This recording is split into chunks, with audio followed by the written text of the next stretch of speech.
Boom! What's going on, everyone? This is Steve Larsen. Welcome to week number 4, day number 2, and I'm excited to have you guys here. Hey, for whatever reason, I am not able to be live with you guys right now, so just know that the video you're about to see is actually a recording. I did do it live, and I'm doing it in front of a live audience in the recording you're about to see. Please comment below like it is live, because I'm going to come back for whatever reason. I am sick, or I'm out of town, or something, and so I'm always live with you guys, but life happened for some reason. So please comment as if it is live inside of this and this Facebook post here, and I'll come back and make sure all your questions are answered. Anyway, I'm excited for you guys. This is a cool lesson. Challenge. Okay, let's start. Boom! Wow! What's up? So excited for today, and you guys are asking all the questions that people usually do at this point of the challenge.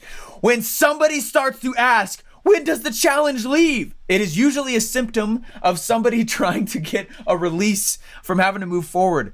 Well, I wasn't able to pull off the challenge because the time limit ended. Bullcrap, my friend. I got empathy, but no sympathy. You understand? I love you guys too much to let you guys have a little release. I'm not going to release you from the pressure of it, okay? This is life-changing stuff. Let yourself feel the pressure of it. Stop gauging your ability to move forward based on when the clock ends. Just move, okay? And multiple people, yes, do this challenge multiple times because it's aggressive, and we know it's aggressive, but one funnel away is not a cute phrase. It's one funnel that makes people millions of dollars, okay?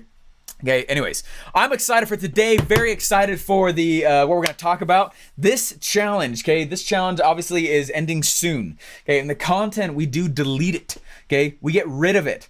It's the reason we do all this stuff. It's a challenge, okay? It's part of it. You're not buying videos, you're buying a challenge. You understand? So when I see somebody who's like, well, is it going to end? Where's the content going to be afterwards? It's not going to be anywhere afterwards. Whenever we've done that in the past, people stop engaging because they're like, well, I'll just do it later. And then they let their life fade off in the distance and do, I don't know, stuff. Hey, so what we're going to talk about today, though, is we're talking about how to earn traffic. I'm sorry, we're talking about the Dream 100. My bad. Right, earn your way in, buy your way in. We're talking about the Dream 100, and specifically with the Dream 100, like, guys, Dream 100 is one of the most powerful strategies on the planet. There are 4 ways that I get traffic to my funnels. In this order. Number 1 is content. Number 2, right? Number 2 is Dream 100. Number 3 is affiliates. And number 4 is ads. In that order is typically how I do it. I'm not saying that's how you have to do it. That's how I do it. Okay. I do it in that order because when I do content, that never leaves the internet. It means I'm putting hooks out all over the place with call to actions back to my funnels, right? I get evergreen traffic forever, even when I'm not spending ad money, because of content.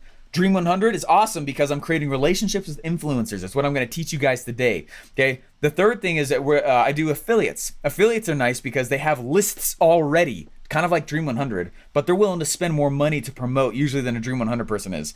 Okay. Ads. I love ads. Ads are awesome because money is faster than time. Okay, money is faster than evergreen-based time. Money is faster than organic growth. Money is faster than time. So I'm gonna go spend ad money because it'll increase my speed. I can speak to more people faster than all my competition could even hope to when I'm doing this, okay? Alrighty, so Dream 100 for me, I started doing the Dream 100. The first time I ever heard it was actually in college. I wanted Russell Brunson to know who I was. He had no idea who I was. I wasn't anybody in this world at that point, okay? No one knew who I was. No one knew what I was doing. No one had, like, and so I was like, I want Russell Brunson to know who I am. Guys, this is literally how I got where I am, okay? Take some freaking notes, gotcha? All right, this is what I would do.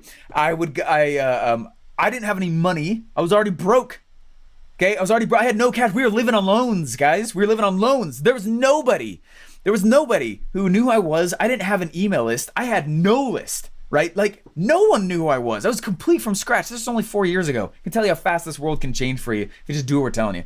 Okay? So what I did is I was like, I want Russell Brunson to know who I am. That's it. Not out of a status thing, but I feel like proximity is power, right? I just want to, he's cool. I want to hang out with him, right? How can I get closer to Russell Brunson? And that's what I was trying to solve. And so what I did is my Dream 100 list, and I'm going to walk through really what that is in a moment, but this is what I did. I didn't know 100 people to put on the list. He's the only person I knew who was doing what I wanted to do. So I had a Dream 1 list, okay? And one of the easiest ways to keep this simple is to seriously just make a Dream 25, or a Dream 10, don't I gotta come up with 100 people. Oh my gosh, right? If you can't, that's okay. Just like, anyway, understand the principle of it. So I had Russell on my Dream 100 list, and that's it. And in fact, I found my notes. Crap, I should have found that ahead of time. I found me when I wrote down my goals of when I wanted Russell to know who I was. And I wrote on there, like, in my dream, Russell knows who I am, and I'm doing projects with him. In my dream, he and I are hanging out, like, in my dream, we're taking vacations together, like, and I, like, it totally happened. Oh my gosh, like, we just were on a yacht thing together. Anyway, so I wrote down, though, he was the one that I was my dream one. And I didn't have money. I had a little bit of time, but I was super busy. I was in the Army, I was in college, I was married, we had kids. Like, life was busy. It was extremely busy, okay? And what I did is, like, I was like, I'm gonna give you guys some really cool hacks to the game here, okay? The Dream 100 is a method of getting attention of big influencers. And I wanted Russell's attention. Because if an influencer can get on in front of their audience and just say the words, Steven Larsen, right? A huge percentage, or a percentage of their audience, is gonna go find me, and it's like massive influxes of cash. Okay, huge influxes of cash come from a lot of Dream 100 style relationships. This light is driving me nuts. There we go.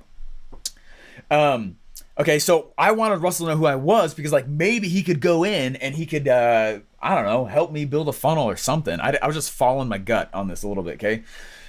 So what I did is I messaged him directly, okay? Understanding full well that he likely wouldn't respond or even see it. Okay, he's got walls around him to protect him so he can stay in his zone of genius. It's not a negative thing. I get it. It's to protect his mental sanity so he can stay doing what got him there in the first place. If he's the one answering all of his messages, right? So most of the time, big people like that, they're not going to answer their own messages, right? I really don't that much anymore either. Okay, it's like, it's too many. I would spend all day answering questions, all day, and not getting anything of my own done. So I was like, I want Russell to know who I am. How can I... Number one, what if I just reach out to them? He might actually just reach back out. Like, I don't know, let's give it a shot, you know? So I went and I wrote a message to him, and I was walking through campus in the basketball stadium, walking through to a class, and he sent out an email and he said, I'm going to be closing down my inner circle soon at 100 people. At 100 people, it's going to be closed up and no one else can join. And I knew what his inner circle was at the time, and I wanted to be in it. And I was like, I stopped right there and I sent him a message and I said, dude, you've changed my life. I know you don't know who I am. That's cool. But, like, gosh, please leave a spot open for me in Dream 100. I don't, at his inner circle at the time was 25 grand. And I was like, I don't have 25 grand, but I'm running, man. I'm going to try and make it. Okay. Just, like, so full circle, all this stuff. I was like, I'm going to make it. I'm going to do it. And I told him that I sent him that. In fact, I found the email a little while ago and I read it to him and he goes, dude, you know that was an autoresponder, right? Like, there's no way I would have seen that anyways. You were responding to, like, nobody. And I was like, I know, it was the principle of it. I was just trying to, like, put good things out into the world, you know, like, so it comes back to me. And I kept trying to contact him and nothing was happening. And I understood why. It made sense, right? And I was like, I'm gonna do this though. Like, how can I make this happen? And so I kept contacting him and trying to, and after a while, like, I sent a message. He actually did respond once. And I said, hey dude, your funnels thing has really helped me a lot. Thank you so much. I built a funnel the first funnel I ever built was for a smartphone insurance company, smartphone insurance funnel. And I built it out there and I was like, dude, this is working. Thank you so much. I broke even with my costs. I now have ClickFunnels for free because our customers are paying for the account. Right, I don't have the money, but I got resourceful and I told him the story. He's like, dude, that's awesome. Can you send me the funnel? And I was like, Russell Brunson, oh my gosh, he responded to me, right? And I went nuts. I was so excited. And I sent him the funnel and I never heard anything back from him. And I was like, does he hate it? Oh my gosh, does it suck? Am I terrible? No, for shame. Why did I send it to him? Oh no, right? The emotional, like, toll was nuts on my head. And I was trying to gain a relationship with this massive influencer. And so I want to tell you guys a little bit of a trick to the game here. If you can't get a hold of a big influencer, one of the easiest ways to still gain their attention, and this is how I did it, is to become a leader amongst their following. Okay, so I was like, well, if I can't get a hold of Russell, like, how can I still provide value to that guy? Like, not money, because I don't have any, right? Not tons of time, because I don't have a lot of time. But how can I still provide value for this person so that they understand, at least just when they see my name, they'll know who I am, right? Or at least it'll ring some bells. And so what I did is I tried to become a leader amongst Russell Brunson's following. So I got heavy in the ClickFunnels Facebook group.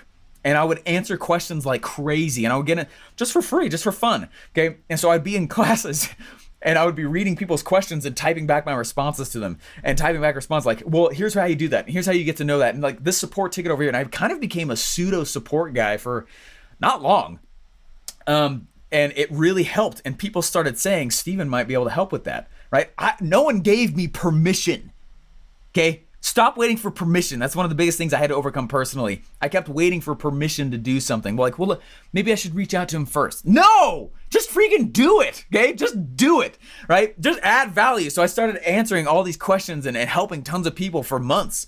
And I started becoming a pseudo leader amongst his following. And his following brought me to him. Does that make sense? This is awesome, okay? I don't know if the videos catch up or if you had too much Red Bull. I'm not drinking Red Bull. Guys, I'm high on life, okay? The energy question, I get it all the time. Like, it's raw passion, man, all right? That's it. I'm not on anything. I just really love what I do, okay? And I'm a product of the product you're going through, which is why I get so aggressive with it sometimes. Because I'm like, man, I remember when I was there, if someone would just have shooken me and be like, stop being a freaking pansy and just do it, right? If someone had just said that to me, there was no other human being in my entire life that I knew what was doing what Russell was, besides Russell. Like, there was no one in my local area, no one. I was the only guy. I was extremely lonely. So if someone else would have just said that would have helped so much. I'm trying to be that, okay? And not have sympathy, because I don't anyways, okay? But anyway, we're just staying forward, got it? Everyone got thick skin enough to make change? All right. So what I decided to do, though, right, is become a leader amongst his following, and his following brought me to him. Okay, the second thing that I did when it's really hard to get a hold of a big influencer like that, the second thing that I did is I aligned my efforts with what I could tell Russell was launching. So when he would go out and he would launch this thing, I made sure I was the first comment, and it was always amazing. Okay, when he was his iTunes podcast, you can go there right now. It's still on iTunes. Back like the early 2015 of me writing, this dude's freaking awesome. My gosh, I've been trying these things forever and nothing has worked until I listened to this guy, right? And it's on there, right? And so all like product reviews, every time he got on Periscope, which tells you how long ago it was, when he got on Periscope, and I was always super active in the chat. I was always super active in all of his product reviews, right? So I'm still creating noise around him, okay? And then I was creating noise inside of his following. So his following brought me to him, and then all this other noise, he started recognizing my name, and I didn't know that it was working. This is what happened. When I got to my first Funnel Hacking Live event, and I bootstrapped my way there, and I said that phrase, and we had a few comments going to support, and some of you might not know what bootstrapping is. What I mean is like I just kind of scraped my way there. I didn't spend any money. I just figured it out, right? In fact, I think it was from. Isn't it from ships, the term bootstrap? They would literally take their bootstrap up and like put it on cannons to like fix something. So like bootstrap it, meaning they literally take their bootstrap and just like jerry rig it. You know what I mean? I think that's where the phrase came from. Something with ships and bootstraps, and that's anyway, whatever. Squirrel. Okay. Well, I bootstrapped my way to that first Funnel Hacking Live event. Okay. And when I got there, I walked in the event.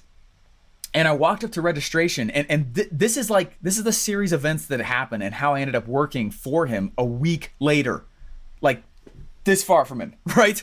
This is what happened. I walked in, and I went to the registration table, and they're like, name? And I was like, Steven Larsen. And he looks up and he goes, are you that Steven Larsen kid pulling off all that Star Wars ninja crap on our software?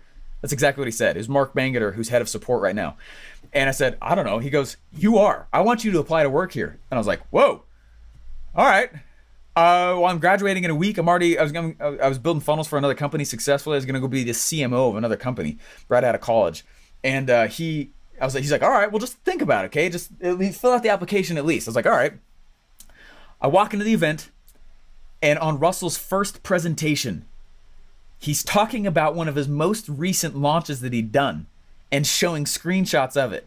Guess whose face and comment was screenshotted in the product launch screenshot? It's me. He just screenshotted the page and my face and my comment was right there. Oh my gosh, that's so crazy. Holy crap, you know? And I was like, no way. And I was taking notes. I took 52 pages of notes in my first funnel hacking live. So I was like, this is gold. This is I'm coming from my marketing degree and it's been crap, right? This is like way better. Oh my gosh. And I missed it. And someone took a screenshot, a picture and sent it to me. They're like, dude, you were just on screen. I was like, are you serious?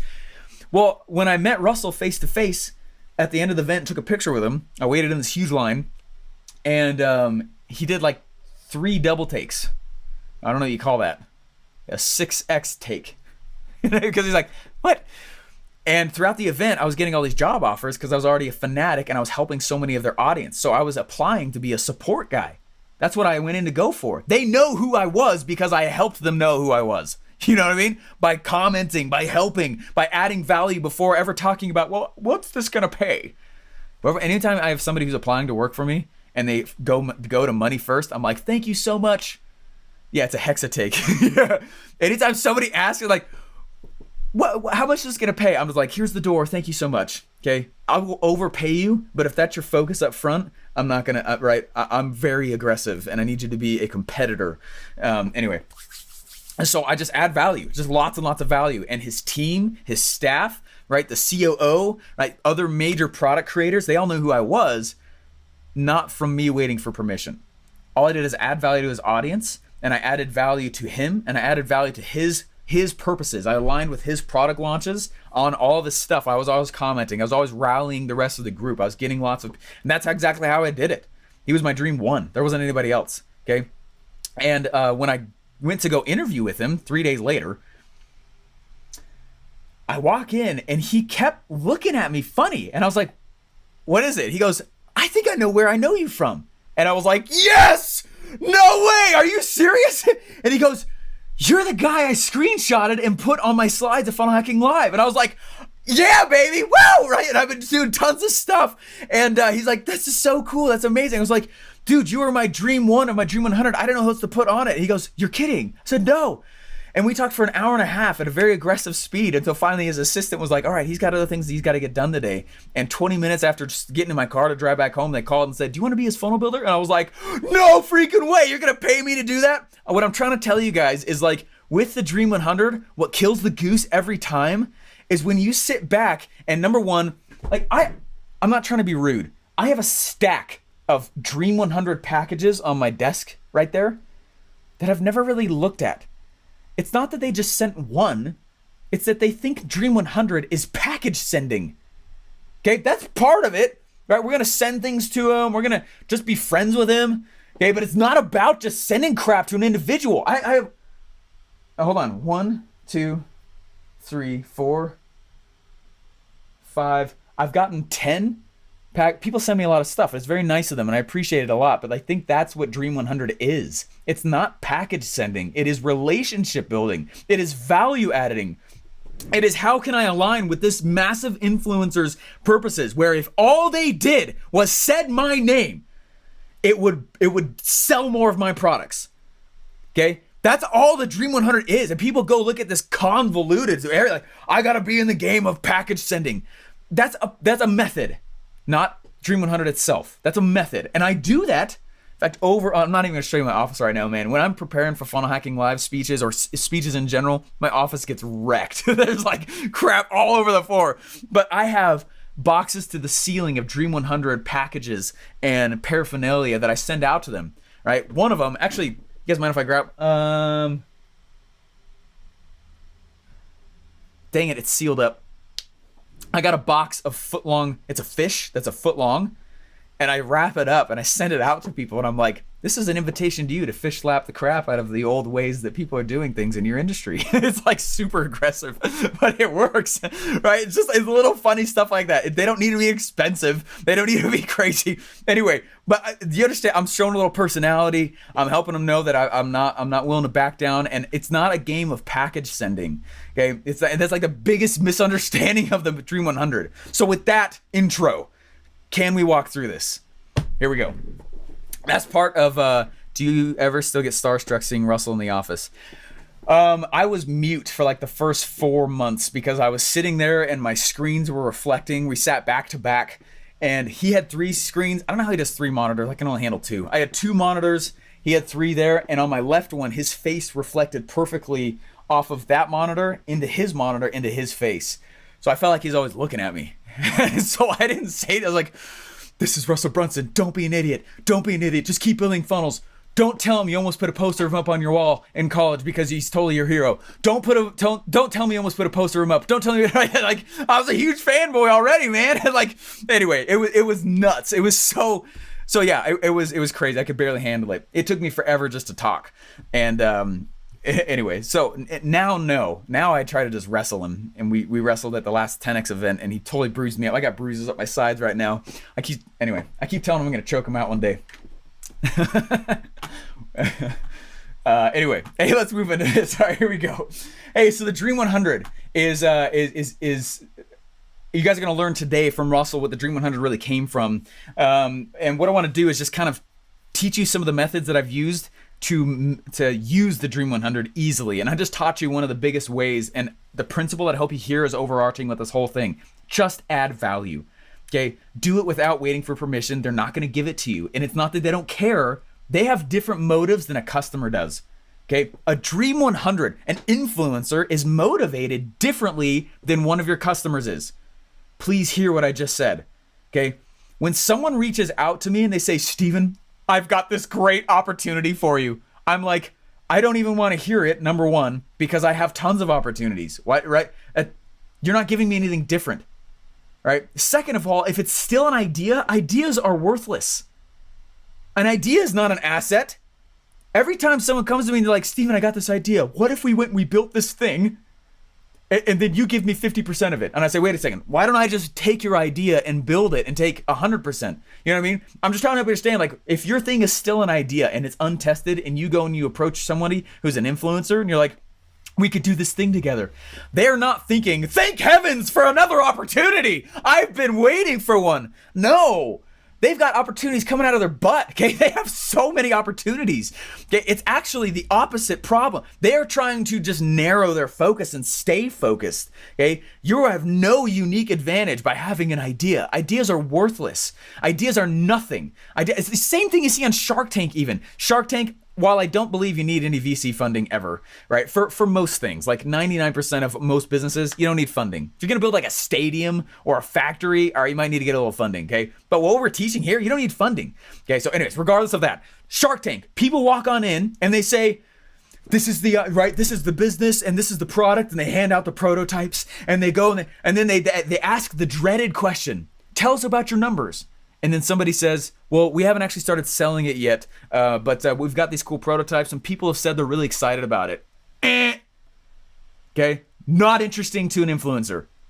If you're like, I still have an idea, like, yeah, you haven't done anything. The idea is worthless. The idea is zero asset. There's no value to it at all. What's keeping me from just doing it? Okay, what's valuable to an influencer, if you want to partner with them, like, I wouldn't go straight to the partner level with an influencer. I would go to the, how can I add value to you and create a relationship, right? And then just get you on my podcast. Ooh, one of the reasons that I tell you to do it, okay? Everyone answers your calls when you have a podcast. I get on every week with people who are just starting their shows. Why? Why wouldn't I? It's a podcast, right? It's a show. I don't care if they're just starting. That's the point. Freaking publish. Have some publication. So when you walk out to them and you say, hey, I'd love to be able to increase your status in front of your own audience by interviewing you on my podcast. That's not what you're going to say, but that's what's happening. And they're going to turn around and go, all right. Oh my gosh, that sounds so cool. Right? I've never had anybody turn me down ever, even when I was just starting out and no one knew who I was. Okay? Well, seriously, a podcast or a show, publication in general, people answer your calls. Start one. You don't even have to do the talking. I just did one with a guy. He's awesome, but he wasn't that good of an interviewer. I don't care. He's got a show, right? That's spreading my brand, right? That's exactly the point. When you approach a Dream 100 person, a big influencer, what you need to do is understand that it's a game of increasing statuses, not in a negative or chauvinistic way. It's a game of increasing statuses. How can I make that person look like even more of a rock star in front of their following that they've worked so hard to create? I could get them on my show. I could tell them that when I do the show, or I could tell them, you know what, I'm about to send ads to their page. Can I get an affiliate link, right? Oh my gosh, I know who's promoting my stuff because they're promoting my stuff, right? That's a massive value increase. The thing that is the worst to approach an influencer with is when you walk into an influencer and you go, hey, how's it going, Russell Brunson? Will you promote my thing? Oh my gosh, any other sick, disgusting noises I can make. That screams neediness. That screams you haven't actually been successful with even getting one sale. That screams I'll never do anything with you in the future. Okay? When you're going to a Dream 100 individual, somebody with a lot of status, you do not go to them and say, would you promote my thing? Without creating any relationship. They care about relationships at that level, right? Their circle of those they trust gets smaller the bigger they get. You guys hear that? And it's not on purpose. It's a natural thing that happens. They can't actually trust as many people anymore. And it's not because they want to, it's because they feel like a lot of people just want to use them. Right? That's a hard place to start to get into. Right? That's something Arsenal and I've had active conversations about, and I've started feeling. Right? I was like, dude, like the world is getting small. And he goes, no. And I said, how do you handle this? And he goes, very carefully. That's the answer, right? So understand, like when you go to these people and all you have is an idea, you haven't actually done anything yet, right? And you walk up and you're like, please promote my thing. It's nothing but negative noise in their head. Okay? Very few people straight out just agree to promote. Okay? What I want to give you guys is a few cool things and ways and strategies that you can approach big, massive influencers with. That's the point of today's thing. So I've laid a lot of groundwork here with you so you understand this. But it's because most of the time when I say the phrase Dream 100, two things happen. Everyone's like, oh, I've sent packages. I'm like, no, it's not about packages. And the other thing people do is they go, ugh, Dream 100, I've heard this. Yeah, but are you doing it? You know how much money people make from the Dream 100 when you do it right? Okay, I'm trying to tell you what it isn't. So when you see what it is, you're not like, oh, I could just send crap to people and then they'll promote my thing. No. I've had so many people just find my business address, buy me something on Amazon and ship it over. And then they're like, but I sent you that thing. How come we can't get on a 15-minute phone call? And I'm like, what? You didn't buy my time with your trinket that you got from Amazon. Like, what are you talking about? Right? I've had some people actually get mad over that. There's a few very clever ones I've gotten actually, which has been really cool. Anyway, but adding value, like when I'm in my own group and I'm going in and I'm chatting and I see these people adding value, then when they send something, like, you see what I'm saying? Like that thing on my ceiling, the bunny rabbit, I call myself the original Energizer Bunny. I ran out of wall space, so I put my favorite quotes on the ceiling. Right? The Energizer Bunny thing, that was sent to me by somebody in my audience. I know his name. I know what he does. I know exactly who he is because it's awesome. It's awesome. It's unique. He adds value to my thing all the time. You see what I'm saying? You got to approach these people that way. They are not motivated the same way a customer is motivated. A customer just wants to solve a problem. An influencer, they just want to further their cause. They just want to, not that they want to increase their status, okay, but they want to increase their reach with their own audience. Help them, enable them to do that, and you will find a friend quickly. Okay? It's so funny. It's just relationship building. People are like, but how do I build the relationship? And I'm like, the same way you would any friendship. They're like, but how do I do that? I was like, have you ever made a friend? Like, well, yeah. Like, okay, just do that. Right? That's it. That's the big secret, the Dream 100. All right. Thank you, Mildred. Appreciate that. All right. I'm not trying to make fun of anybody. I just, if I say things too softly, I feel like people don't hear the lesson. If I'm like, no, right? Then they're like, oh, this is different. I'm like, anyway. All right, here we go. Let me share my screen here. Someone is asking what the app was I use to draw things. It's literally the Paintbrush app that comes natively on Macs. All right, here we go. Yeah, someone just said to be a real person. Exactly. Just, yeah. That's it. That's exactly it. All right, let me pull up a chat here so we can all see it here. And then I'm just going to draw a few things. cool to have one. You know, those like those sketch pads that link with your computer. I should totally get one of those. That'd be really cool.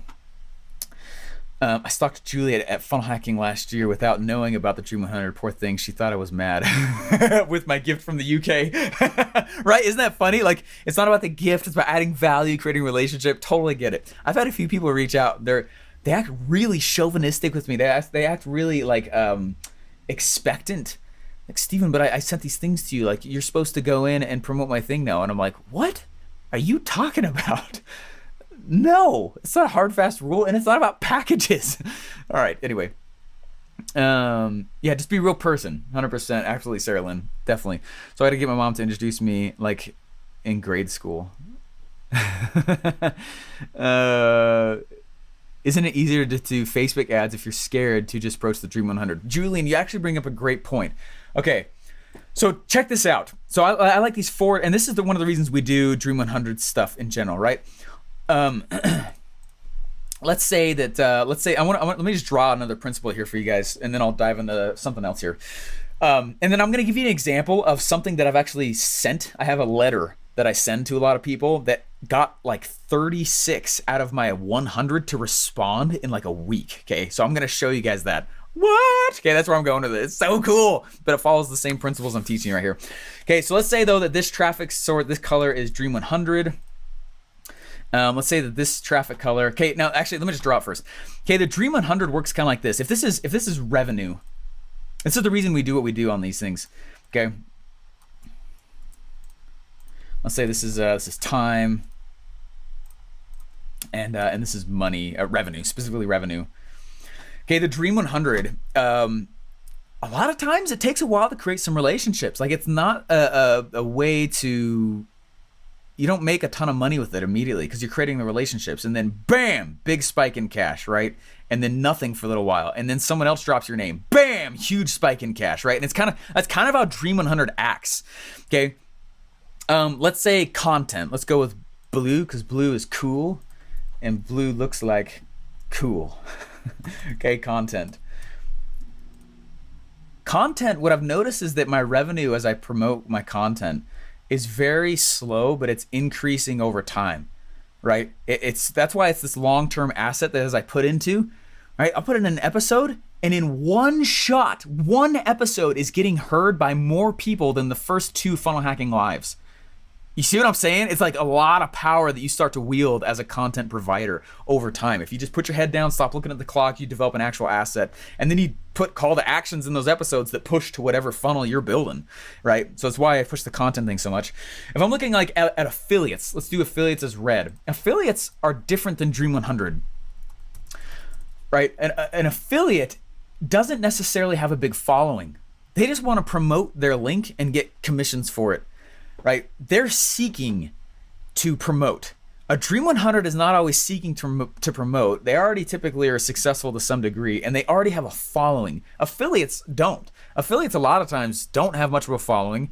They're just promoting because that's their business, which is great. Okay, and all they want is just a link to send traffic to. Okay, so they're different motivations. Usually, what I find from affiliates is that it's kind of like small little wins like this. Sometimes it'll outdo what my content is. Sometimes if you like hit the lottery, it'll outdo what these other Dream 100 people will do. But it's not like, that's usually what it is, like these little spurts of cash as I do contests and as I do giveaways to my affiliates. Whoever promotes the next, for this month, they're gonna get, a new iMac, which is what we do, right? And we're like, hey, and so these little spurts of traffic will come from them. The third way though is ads. And what's cool about ads is, let me choose a different color here. What's cool about ads, and this is to answer your question. What's neat about ads is the one thing that I can control, that I have a little bit more say. Okay, so with ads, what I notice is that usually there's not a lot of money at first as we're starting to test ads, but it has the capacity to grow and even increase past what my content is. It literally increases my speed, right? I get more money for the amount of time sometimes that I put in. So like, they all work together. And expecting that they behave in revenue behavior the same, it's not true. That's not what I've found anyway as I do this stuff, okay? So hopefully that makes sense.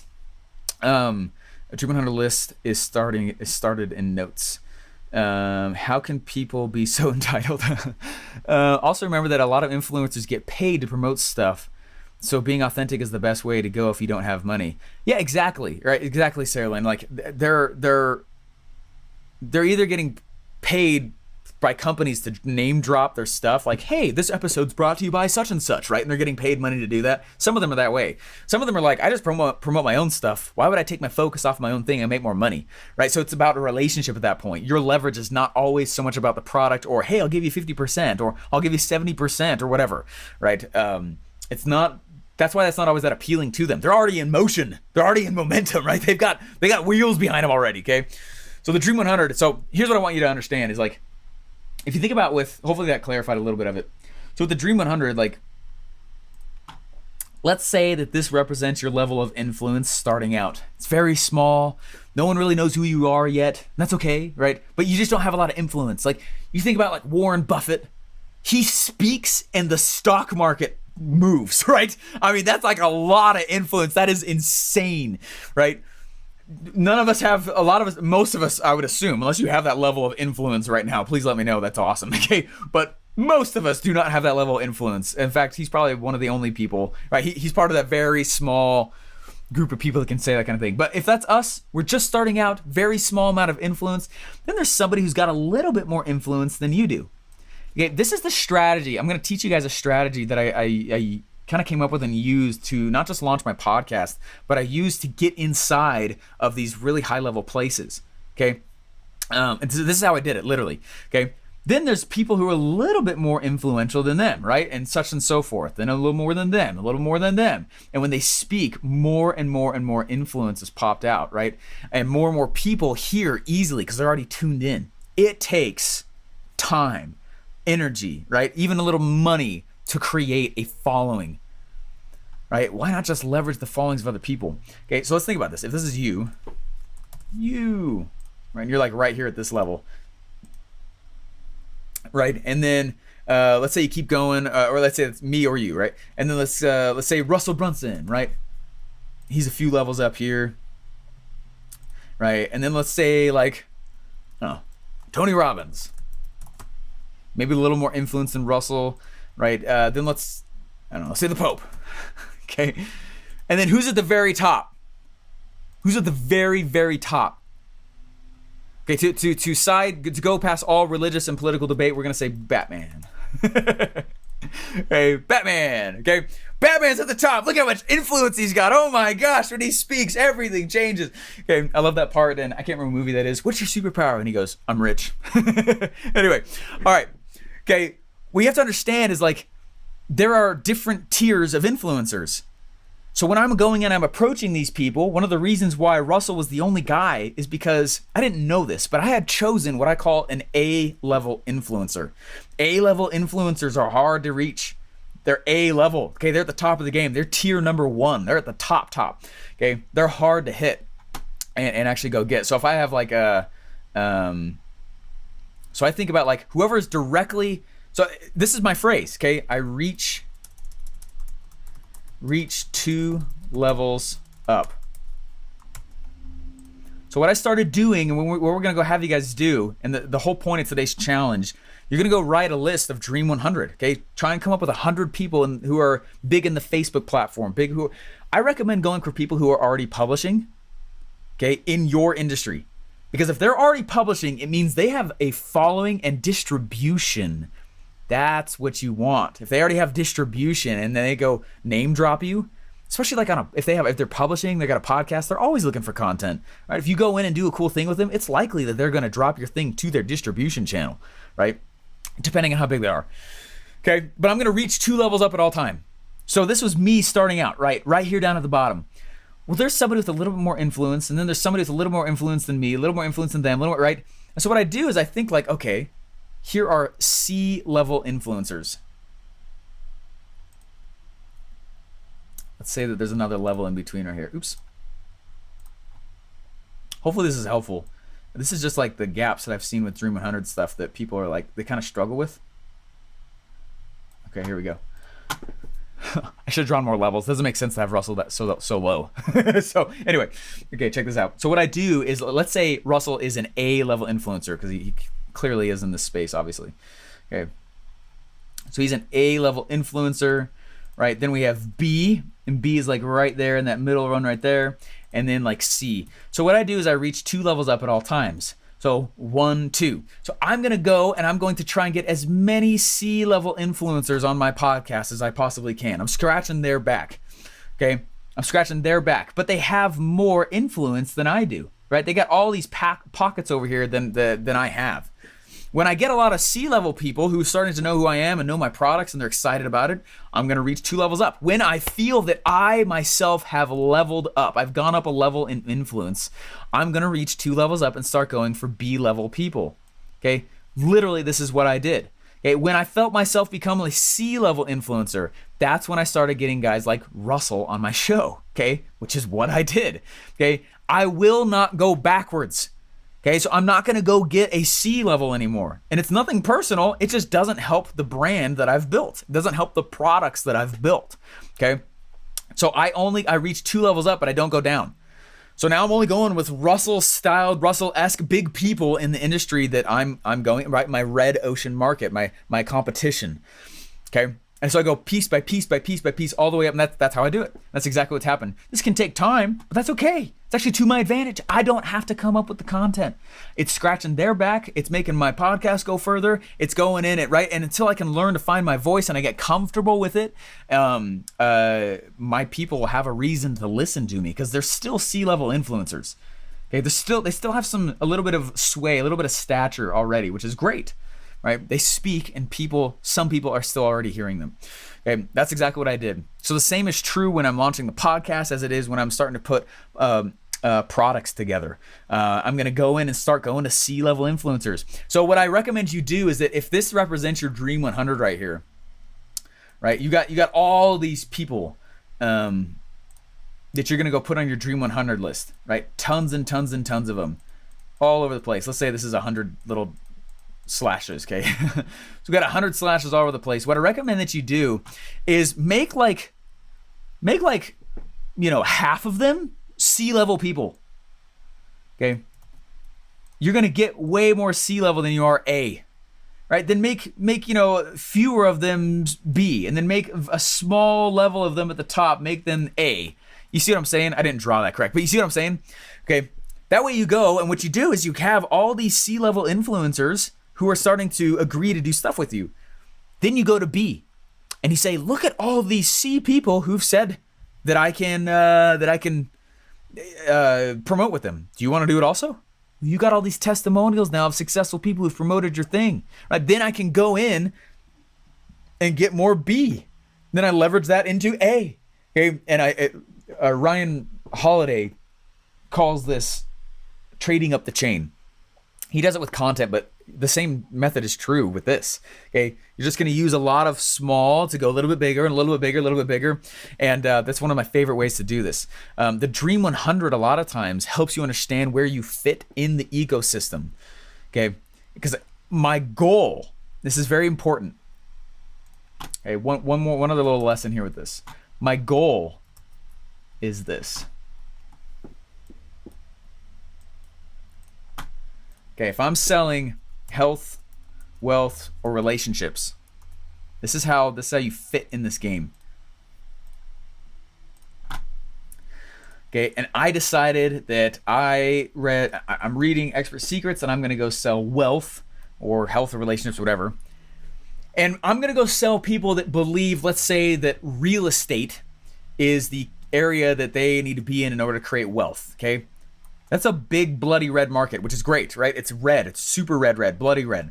There's a lot of competition. I want it to be that way, okay? Because it means there are A, B, and C level influencers, okay? These people all believe right here that real estate is what will give them wealth. So I'm gonna go sell into that market. What I'm gonna go do is, and let's say that you have a unique way of selling real estate. And let's say that's what your business is. And so you come over here to this side. Is there a way to make this dotted? Anyway, whatever. Okay. you're going to go create, you have this new cool opportunity over here on the side. And let's say that you found a way to sell real estate over the phone and it's automated on an app, right? Let's say something just kind of super cool, cutting edge.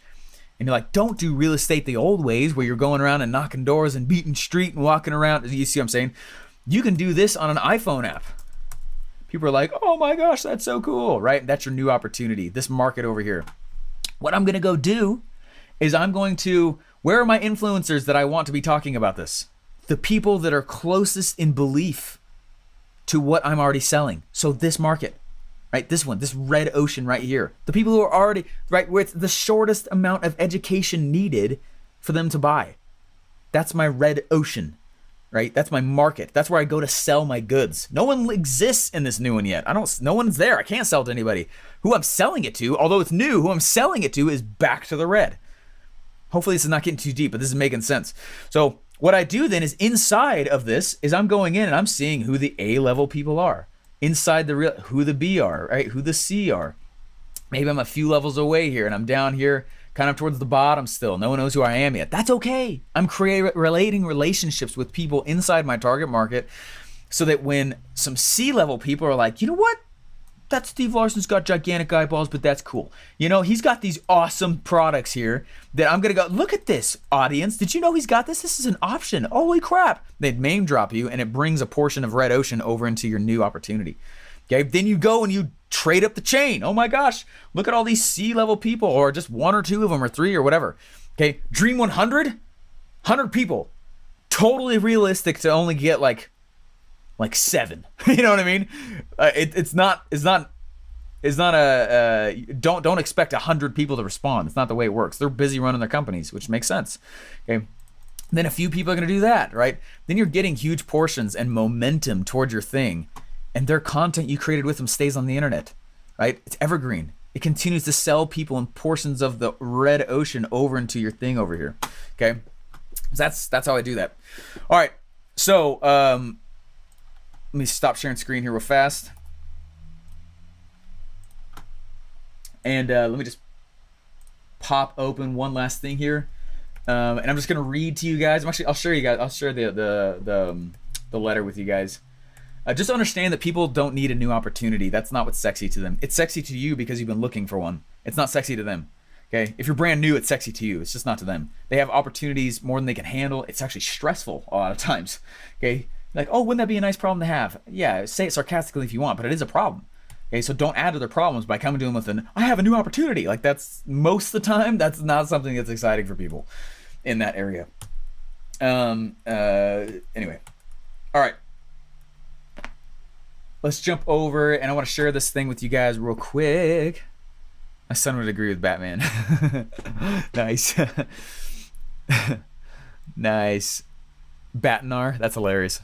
That's awesome, John. So Brent asked a great question. How do we identify which influencers A, B, or C? Now, there's no like metric, but one of the things that I do is I look to see how big their content is. If they have a huge following, they're more A level. It's harder to get a hold of them typically. Okay. If they have like hardly any audience, but people are still contributing, they're talking, right? There's no metric. It's something you're gonna have to feel out. Okay. And it's easiest to feel that out based on how well you understand your red market, okay? The people actually selling to. So go learn who the influencers are. I literally would go do what we're gonna tell you guys to do in today's challenge. Go and go follow what Russell's talking about. Go look and see who the big influencers are in Facebook. Go look and see who the big influencers are in your category, right? Not in general. In your market, who you wanna sell to. Go look and see who the huge influencers are. Like, I would go take the name of your market, real estate, right? For that example. Go put it in iTunes, and you're going to see tons of ranked by iTunes podcasts. The big ones with the most downloads, those are probably the A people, right? Most of the time, someone lives in this game the longest when they become content producers, which is one of the reasons I target them a lot of times for Dream 100 people. They're the easiest to find a lot of times. Take my money. This is brilliant. Thanks. Appreciate it. But you're not basically crushing their market because they promote your product that's against their ocean. Groovin, good question. So the whole purpose is my product needs to be complementary, not competitive. Okay, they're not gonna promote something that takes away their own audience, right? So that phrase is something I keep in my mind a lot when I'm trying to come up with Dream 100 campaigns. How can I be complementary to this person's intent and motion that's already moving? How can I be complementary to their purposes and not competitive, right? The name of the game with making a new opportunity is to be different, not better. Okay, it's the reason why you don't need to have these massive expertise and be an expert and have all these credentials to make a lot of money on the internet. The goal is to be different, not better with your product. That way when you go to them, it's different. If it's better than what? Better than what they've got. It's competitive. So I'm always trying to be different, not better. How would I do what they're doing different? That way when they look at it, it's like, oh, that's so cool. And it doesn't take away from what I'm talking about, right? That's how you do that. Okay, let me read this letter real quick here. I'm not trying to make this be this like the session that never end, but this is good crap. All right, let me share my screen and check this out. Now I wrote this as like a. This is only when I had 2 kids. I wrote this as a campaign. So I sell my Dream 100 list the same way I would sell a customer, right? I'm the product that I'm selling, not my actual product. This is how I position my Dream 100 stuff. What I know is true, right? Is that they're not motivated the same way as a customer. I can't use the script that I wrote for customers and expect it to 100% work for a Dream 100. So I write a separate webinar. I don't do a webinar, but I write a script and I drip it out to them. I drip pieces of out to them throughout. And this is how I got like 37 of my 100 to respond in a week. Is insane. Okay. So the beginning of any script, this is what we had you guys go through, is an origin story, right? How did you get into the thing that you're doing? Okay. And so when I'm going in, it's right. So the first thing what I did is I sent them is this stupid, cheap little plastic microphone. And I don't care if they think I'm a cheesy guy. I am. I'm a goofball. I'm a kid at heart. I will be till I die. Whatever. Okay. I don't care. I'd rather be authentic and real than trying to be fake and like all professional and crap. Okay. If you are, that's great. It's just not my style. Okay. Listen to music as much as possible or wear shoes as little as possible. And I try to spend as much time as I can on a longboard. Okay. It's just my thing. So, okay. So on here, I send them, right? Letters get stopped by the gatekeeper. Most of the time, packages get past the gatekeeper. So if they have secretaries, they've got all these people, right, that are packages usually make it past. I made a mistake once and I was trying to help Russell out and I opened up all of his packages for that day because he gets them pretty much every day. And I learned very quickly to never do that again, right? He was frustrated. A lot of big influencers, man, it's like Christmas every day, man. A lot of them, they like the packages. They just don't want to read endless envelopes. So I don't send letters without something in it. So I make a lumpy package. We call it a lumpy package. So I'm going to make a lumpy package. So in it, I had this cheesy, stupid little toy microphone, and it was wrapped in this bright, nasty blue fluorescent package. And this letter was trifolded. It was folded up like a business letter with this microphone. And then I put it in this envelope that was plastic. It was an eyesore. It was supposed to be. Okay. And I sent it out to him like that so it would get past the gatekeeper, which it did. Okay. And I sent it out to, I think I only had 87 people on my Dream 100 list, but I sent it out to 87 people. And this is the first letter that I opened with. I'm not going to go read all of them. Okay. But I'll just show you guys this one. Okay. So I want you to see the style. You'll notice I don't promote anything, but I created a relationship and I had actual physical letters written back that were like, that was some of the most brilliant marketing I've ever seen. Thank you so much. That was so cool. I'm excited to see what you send next. And I was like, what? No way. That's so cool. Oh my gosh. Right. The #1 podcasters in my space reached back out to me, right? This is like 2 years ago that I did this. Wait, this is a year and a half ago. Crazy. Anyway, I said, hey, this guy's name was Jonathan. Can't believe I'm writing this. I'm Steve and this is totally from left field. Just wanted to pick up the mic. Get it? Haha, cheesy knee slapper. I don't care. I'm just trying to drop false beliefs quickly. And say that your success is inspiring. Please know that my thanks is very sincere. I hope to shake your hands one day because giants like you kept me going 4 years ago. This was for an MLM thing I was doing. Okay, my first month in MLM 4 years ago was a bit of a disaster, but the flip side calls that an education. Ha! At the start of college, we were in college, newly married, a new city, no jobs, dead broke. I could not provide for my new bride, which greatly challenged my sense of manhood. To top it off, my wife started staying in bed all day for weeks. I finally got her to confess to me she'd only been eating one meal a day so that I could eat and have energy in classes. Holy insert expletive. Lost. I clamored for some way to just make sure I could eat, much less stay in our overpriced apartment. In a flurry of desperation, I found out student loans were around the corner, but not available for 4 to 6 weeks. But I'm going to die in a week, right? Was my dominant thought. Humbled, lost, beaten. I decided to call my dad, begging for an advance of money, which I'd pay back when the student loans came in. I'm just following the Epiphany Bridge script. That's it. Don't make it complicated. I'm not a professional copywriter, but I am because of that script. See what I'm saying? Follow the script. In a locked room, I asked him, long pause, son, no, if I give you this, you may not exhaust the resources you didn't know you had. His exact words, very wise. We both cried. Yet the fire in my gut to make it happen was insane and gave me a huge edge. I don't really know how we made it through those weeks, but like a sprinter gasping for a single breath, I started trying to make money in any way I could think of in 3 to 6 month rotations. I tried everything, stocks, options, real estate, 2 summers of door-to-door, telemarketing, ebooks, freelance website building, diamonds, yep, that's a crazy one, smartphone insurance, affiliate marketing, internet traffic driving for Paul Mitchell schools. Study, try it, repeat. The pro, I was learning far more than anyone else in my actual marketing degree. The con, a little money came in here and there, but nothing big. Crap. Then one day a buddy called and asked me, dude, this guy's gonna help us make a bunch of money. And he three-wayed me in, and you know the pitch. Reluctantly and pushed, I joined that MLM at the pleading of my buddy and finding that my wife was pregnant. I was pumped to have a kid, but terrified of how to pay the cost. Still broke. Ugh, MLM. If I'm gonna do this crap, I'm gonna tear after it. This was my honest thought. So I literally went door to door on Main Street for first 5 weeks. I recruited 13 people, and they did nothing. I was constantly distracted in all of life because all I could do was think of, holy crap, how do these big guys make it in this MLM industry and make money? That became my pure obsession. Again, I had the books, courses, podcasts. In order to simply live, I joined the army in college, but I got in trouble for sneaking finance books in a lot and selling other soldiers on my MLM. None of them actually joined after all. 6 months later, I was back at home. Yet again, it was 2 a.m., class in 5 hours. I started reading an MLM ebook, as was routine at this point. How do I vet out people who aren't willing to hustle? How do I get people to come to me? How do I change my bait? Then it happened. Like a ray of light in a dark room, a single idea hit me in the eyes, between the eyes. It was the one concept that changed my life and my family's, a concept that gave me the fuel and ammo to figure this last piece out, the missing link. I barely slept that night. That was 3.5 years ago. Well, 4.5 now. Anyway, sorry to talk so much. Glad I said no to my dad. Just want to say thank you. Say hi and mention how I truly respect for what you've accomplished and the real inspiration you probably didn't know you've been. Looking forward to that handshake, Steven. No pitch. No, please promote my crap. None of that junk. Okay? I just told them an origin story that's gripping. What do they want, though? The next part of the story. What was the thing? What was that thing? The missing link. What is it, Steven? Oh my gosh, right? And all I'm doing is I'm writing a script. It's a sideways webinar, guys.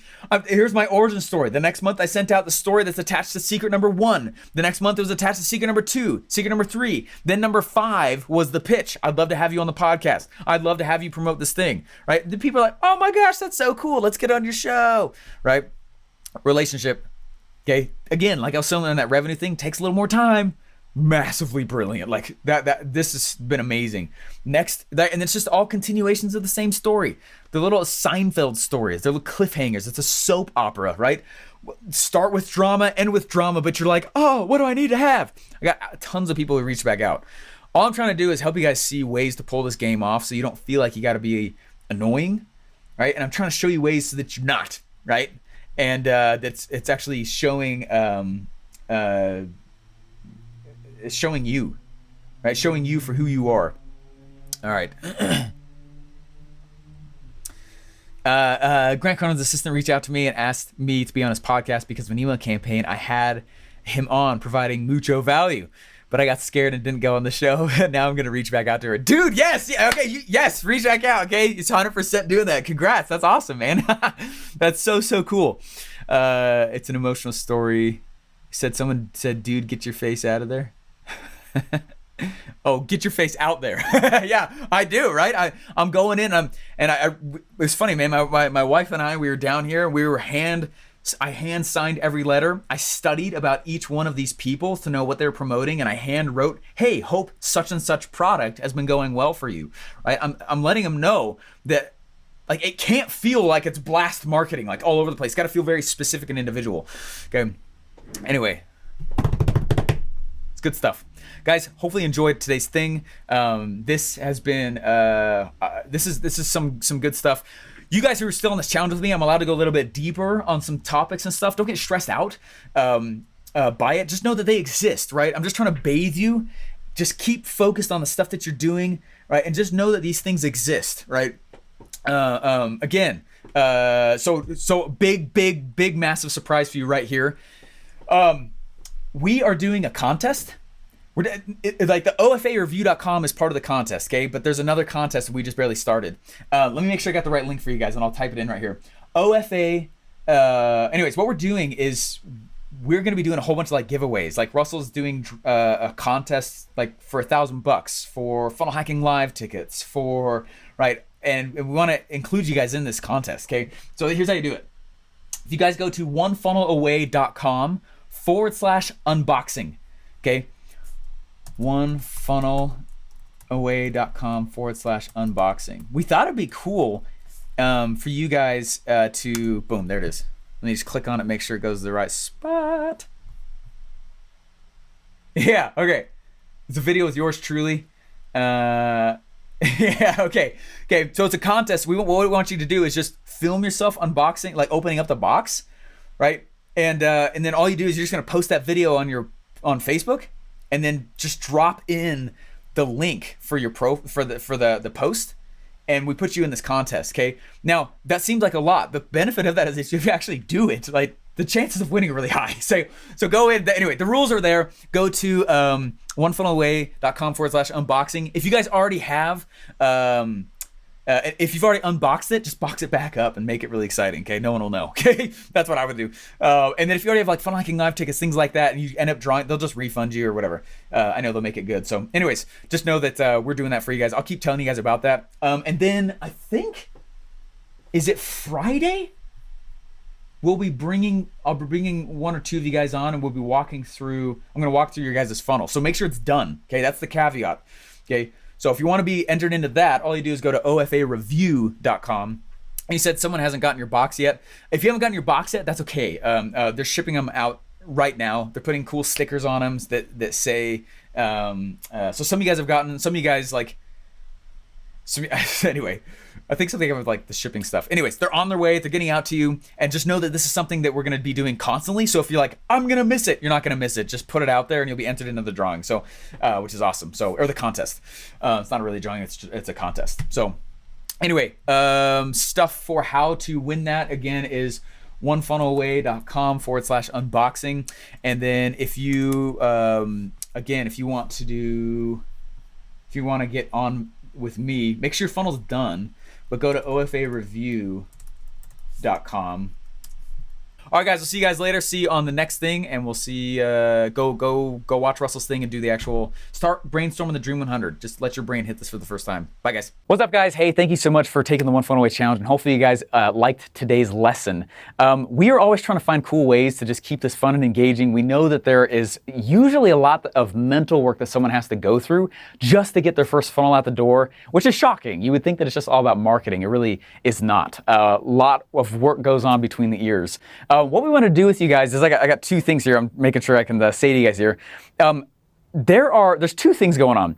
Number one, at the end of the challenge, I always like to bring on a couple of the students, and I will live critique your funnel if you do this thing, okay? Go to OFAreview.com, OFAreview.com, and use the Epiphany Bridge script, which we will teach you about if we haven't yet. Use the Epiphany Bridge script to go through and leave an honest review of what you've thought so far about the One Funnel Away challenge. That's OFAreview.com. Then what I do is I go back and I like to look through each of the testimonials, each of the success stories, things that are happening, and myself as well, the ClickFunnels team, go through and we find the ones where we're like, oh my gosh, you don't have to be living in a gutter to qualify for this, by the way, either, okay? But as you go through, you can start looking at this. We look through and we see the stories that we're like, oh man, it'd be cool to bring this person on at the end of the challenge. And so that's one thing that I do with you guys. So number one, if you guys would like to be able to be considered for me to critique your funnel live in front of everybody at the end of this challenge, go to OFAreview.com. Second thing, okay, secondly, OFAreview.com is also where I like to see some of the neatest stories, transformation stories. There's actually a One Funnel Away podcast. One Funnel Away, it's called One Funnel Away Stories. That's the name of the podcast.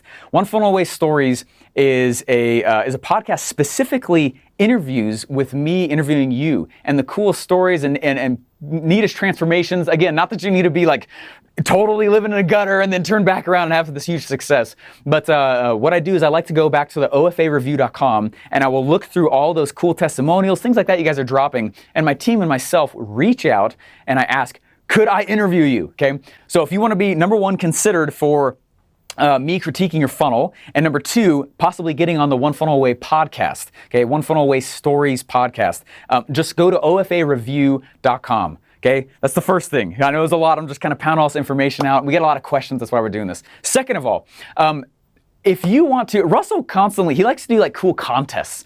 So if you go to onefunnelaway.com/unboxing, and what you can do is, we actually want you guys to go take your One Funnel Away box that we ship to you and take a video of yourself opening it and just walking through it. Be excited, right? There's certainly more points for creativity and flair. And there's actually, if you go to onefunnelaway.com/unboxing, what it'll do is it'll give you a bunch of instructions on what you need to do. It's easy. Take your phone, film it, record it, and we'll actually put you into a drawing where Russell goes in and he chooses somebody to win $1,000 cash or Funnel Hacking Live tickets, or right. There's a bunch of stuff that he gives that's really, really cool to kind of keep people excited. Again, we know the process is kind of intense with this. So again, the other link that you should know about is onefunnelaway.com/unboxing. And that will go there and it'll give you all the instructions you need to be entered into the drawing for the contest. All right, guys, thanks so much. And remember, OFAreview.com and then also onefunnelaway.com/unboxing. Thanks, guys.